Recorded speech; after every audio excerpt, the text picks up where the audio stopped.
Bom, pessoal, eu tenho 58 anos e acredito que ninguém viveu o avanço da tecnologia como a minha geração, como a nossa geração. Eu lembro que quando pequeno, quando a gente havia uma TV, aquelas TV preto e branco, com aquele imenso tubo, aquelas TV pesadona, já ficava impressionado com aquela tecnologia. Depois disso houve assim grandes avanços. Veja bem, micro-ondas, TVs, celulares, computadores, os smartphones, né? O avanço da internet, o avanço na medicina, o avanço na pesquisa espacial. Foram tantos e tantos avanços que não dá nem para descrever todos os avanços que tivemos na tecnologia. E isso sim foi poucas décadas. Mas o que me impressiona é que o avanço tecnológico ele está muito além do que nós imaginamos. Recentemente aqui no sul, nós tivemos aqui uma temporada de chuva muito grande, jamais vista na história do Brasil, jamais vista no Rio Grande do Sul. Já tivemos outras chuvas de 10 dias, de 12 dias, ou até mais, quem sabe, mas não assim de avassaladoras como esta que tivemos agora. Esta chuva agora ela destruiu assim várias cidades. Tem cidades que desapareceram do mapa praticamente. As comportas das usinas, aqui tem algumas represas, né? As comportas das usinas foram abertas, eu acredito que foram abertas. Uma delas, pelo que se sabe, também estourou uma parte. E foi um desastre, mas um desastre muito grande, que ceifou centenas de vidas e deixou milhares e milhares de pessoas desabrigadas, pessoas feridas, pessoas que tristemente a gente vê um relato de uma moça falando no celular seus últimos momentos. Ela usou para agradecer ao pai porque tinha cuidado dela, tinha cuidado da mãe dela, mas que ela não estava mais aguentando e a gente via que aquele áudio era muito triste quando ela disse: pai, não estou aguentando mais as minhas pernas, mas eu quero agradecer ao Senhor por tudo, pelo que o Senhor fez por mim, por minha mãe, e quero me despedir de vocês, dizer que eu te amo muito. Foram palavras que marcam e a gente ouve como se o celular dela tivesse caído na água, assim. Então se vê que várias pessoas, elas foram assim, sem esperar, estavam nas suas casas, seus abrigos. E quando viram, foram tomados pela água de um momento para o outro e não teve nem como tirar alguma coisa de casa, nem ao menos desamarrar. Muitas vezes tem pessoas que amarram um cachorrinho na corrente, às vezes o cachorro ele é bravo, então ele fica amarrado em uma corrente com um vai e vem. Até casos assim aconteceram. Animais como cavalo, vaca, né, gado, porcos, então foram muitos e muitos e muitos e muitos. Aves, então, nem se fala. A parte do interior, assim, onde tem criadores de animais, a gente vê relatos de uns falando que perderam, assim, aproximadamente 100 cavalos. Eles, como criadores de cavalos, perderam praticamente tudo que tinham. E empresas que tiveram tudo perdido por conta da água que inundou e tomou conta de tudo. pessoas que tiveram que abandonar suas casas e não conseguiram tirar nem sequer um pertence, nada de dentro, nem mesmo uma foto, um documento, nada, perderam tudo. E, e o pior de tudo, meu amigo, é que no dia 29, logo depois que se iniciou a chuva, eu tive um sonho muito estranho. Depois de ter feito uma oração a Deus, no momento em que chovia bastante, eu lembro que chovia bem forte aquela noite. Eu orei a Deus e como se naquela conversa franca com Deus, eu disse: Pai, olha, se o Senhor tiver alguma coisa que queira me revelar, porque o Senhor é Deus, o Senhor sabe de todas as coisas, eu gostaria de saber. Mas eu não entendia por que estava perguntando aquilo. Mas aí naquela noite eu tive um sonho que me deixou ainda muito, mas muito preocupado. Eu fui abordado por dois seres vestidos de preto, alto, magro, uma fisionomia assim de chinês. É como se fosse dois chineses. E eles já tinham então sobre sua custódia um casal. Uma moça de cabelo ruivo e um jovem um pouquinho mais alto que ela era baixinha. Mas eles estavam como se estivesse sob efeito de alguma droga, estavam acompanhando eles bem tranquilo. E eles me levaram, venha que nós precisamos fazer precisa nos dar um depoimento. Então me levaram eu como se fosse num saguão de aeroporto, como se fosse aqueles corredores que nos levam até uma aeronave. Eles estavam ali, um de um lado e outro de outro. E então me levaram, eu não sei se eu entrei na aeronave, sei que eu já me vi lá numa peça, uma sala, tipo um escritório, sobre uma mesa, sentado em uma cadeira ali, e eles chamaram então um outro que viria fazer uma interrogatório. Então veio ali um outro chinês, acredito eu que é um chinês, né? Então ele disse para mim assim, quando chegou: o que tu acha do comunismo? Direto assim, o que tu acha do comunismo?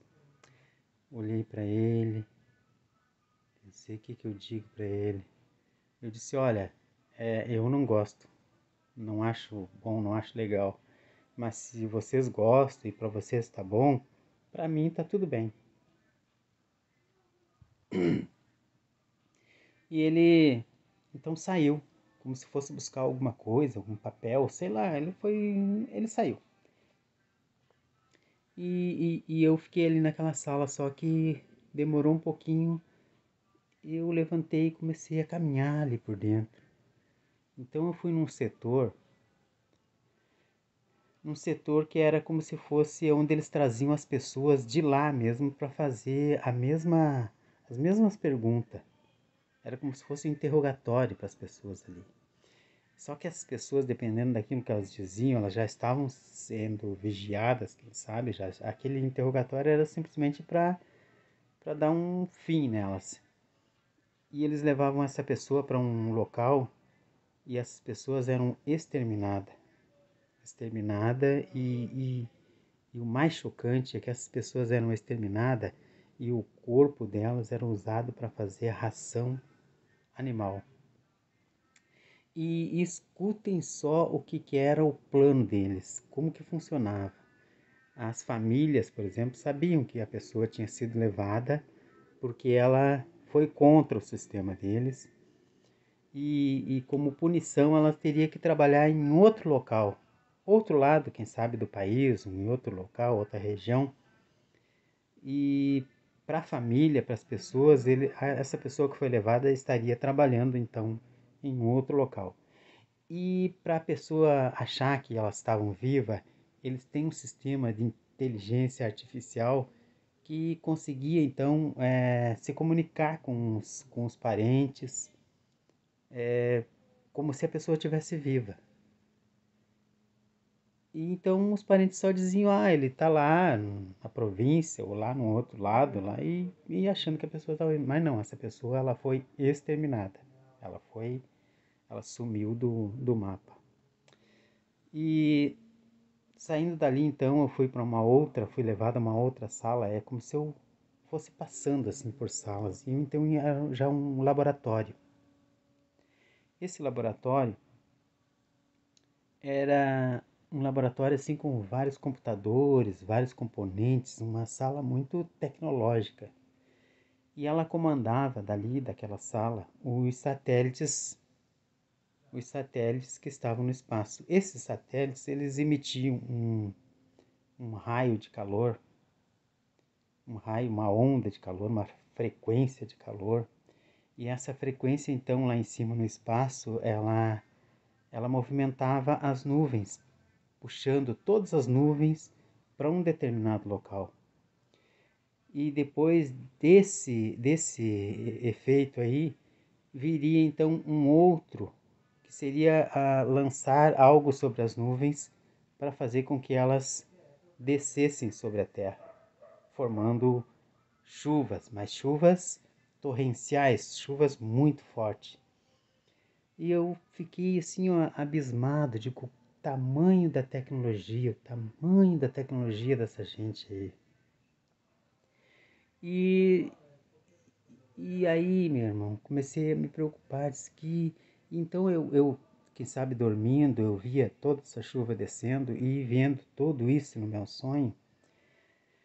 Quando eu acordei, eu fiquei preocupado, fiquei muito preocupado, porque dias depois, soubemos que houve, né, nesses momentos aí, o rompimento de barragens, a água veio muito rápido, começou a tomar conta de cidades, começou então a inundar casas que as pessoas nem esperavam, lugares que a água nunca chegou.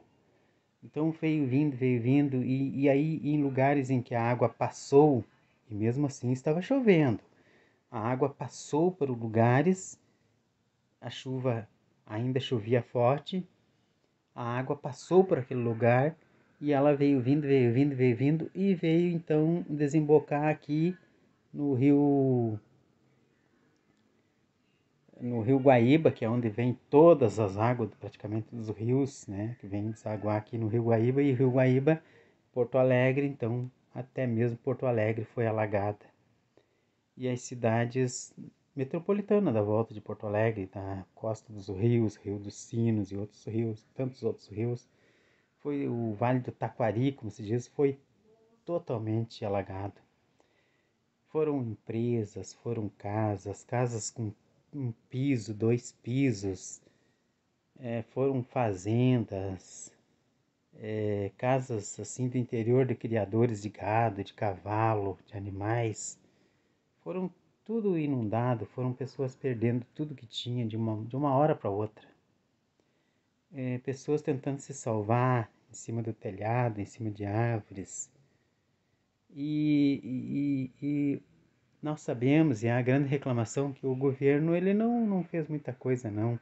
Até quando ele veio aqui para o sul, tipo, para acompanhar, quando perguntaram para ele, ô presidente, o que tu me diz? Ele disse, eu tô torcendo pro Inter e pro Grêmio. Uma coisa bem estranha, sabendo que pessoas estavam ilhadas, pessoas estavam se abrigando, dormindo em cima de telhados para sobreviver, tentando sobreviver. Crianças sendo mortas, bebês, mães perdendo seus filhos. Muito triste, muito chocante. Mas o que me preocupa, meu irmão, é que nós estamos indo e estamos nos encaminhando para o fim de tudo, viu? Aqui no sul, o nosso povo é grande produtor de trigo. Aqui existe grande produção em muitas coisas, assim como o Paraná, assim como Santa Catarina, assim como parte do Mato Grosso. São grandes produtores nessa região sul. e de repente eles então arrasam, acabam com tudo isso aí. Produtores de arroz, os arrozeiros daqui do sul, a maior produção de arroz do Brasil fica aqui no sul. E isso tudo acabou. Só que, por sorte, a colheita do arroz já havia sido efetuada. Mas acabou com tudo, no mais, acabou mesmo. E aí eu quero fazer uma pergunta para vocês. Alguém já teve algum sonho tipo esse que mostre que não foi simplesmente um fenômeno natural, mas foi uma catástrofe causada pela mão do homem? E a mão do homem para fazer uma certa maldade, para implantar um sistema que eles querem sobre as pessoas, para nos obrigar a sermos manipulados, para que tenhamos um regime como o comunismo implantado aqui no Brasil. Depois eu fui pesquisar sobre se existe a possibilidade mesmo de se fazer chuva, e aí fiquei chocado. Porque hoje, se você pesquisar, você vai entender uma coisa que eu nunca tinha pensado, e o sonho foi me trazer então uma realidade do que realmente acontece. Eu quero compartilhar com vocês, dizer que é momento de se apegar com Deus, é momento de abandonar o pecado, o erro, é momento de se voltar para Deus, porque Deus diz assim: e todo aquele que se arrepender dos seus pecados e voltar. Eu lembro que Jesus disse que se Israel tivesse se voltado para ele, se Jerusalém tivesse voltado para ele, ele cuidaria como se fosse a galinha que põe as asas sobre os seus pintinhos. E eu vejo que o povo, meu irmão, hoje não tem tido reverência a Deus, não se importa mais com a vida pessoal, com a vida do irmão, com a vida daquele. Assim, é como se a vida já não tivesse mais valor. Estão implantando leis de aborto, liberação de drogas, tantas coisas abomináveis também aos olhos de Deus. Que me perdoem os que ficarem ofendidos com isso, mas o profeta tem que falar a verdade. Tem que abandonar a feitiçaria, práticas mundanas, a mentira, o roubo, a falsidade, o crime, a maldade com o ser humano, com o animal, com a própria natureza. Porque, olha, vou dizer uma coisa para você. Não fique pensando que você está acima de tudo, porque a tua vida ela é tão curta. A vida da gente ela é um abrir e piscar de olhos. E se nós não tivermos seguros pela mão de Deus, eu te dou certeza de uma coisa: a vida ela não acaba aqui. É como se você simplesmente passasse de um local para outro. Só que este local que você vai passar depende do que você faz aqui. Depende do que você planta aqui, para você então colher do outro lado. Pense bem, abandone a prática do mal, volte-se para Deus. A Bíblia, que é o leme que nos conduz, diz que só há um caminho e há só uma verdade. Não há outras verdades, há uma só verdade. A Bíblia diz que aquele que crer e for batizado em nome do Pai, do Filho e do Espírito Santo, este será salvo, e aquele que não aceitar já está condenado. Por que você acha tão difícil aceitar aquele que pregou o amor a vida toda? Ele viveu simplesmente 33 anos, mas ele pregou o amor. Em 3 anos praticamente ele pregou o amor. Morreu pelo amor, mesmo sendo cuspido, mesmo sendo humilhado, chicoteado. Ele pediu ao Pai que nos perdoasse, porque perdoe eles porque eles não sabem o que fazem. Agora, será que é tão difícil aceitar alguém que pregou amor? E é mais fácil acreditar na palavra de um feiticeiro, de um satanista, de um seja lá o que for. O nosso estado, nosso país, nossa humanidade precisa se voltar para Deus, precisa se voltar para Jesus. As coisas estão acontecendo muito rápido. As tecnologias, a ciência está se multiplicando muito rápido. Mas uma coisa é certa, meu amigo, você bota a mão na tua consciência e entenda que há pouco tempo atrás, quando se comentava que alguém tinha morrido, todo mundo ficava com um certo sentimento de perda. Ah, que pena, se foi. Hoje não, hoje as pessoas morrem ali, acidentes trágicos e coisas. É como se fosse algo normal, simplesmente se foi. Não, vida não existe revida. Eu vou voltar à vida. Não, aqui não, meu amigo. A vida é uma só. Dessa vida aqui é uma só. E depois dela vem o juízo, vem o julgamento, que vai julgar. Então, fica a dica aí pra você. Fica a dica aí. E se você teve algum sonho, alguma coisa similar a isto, compartilhe e deixe aí nos comentários para mim.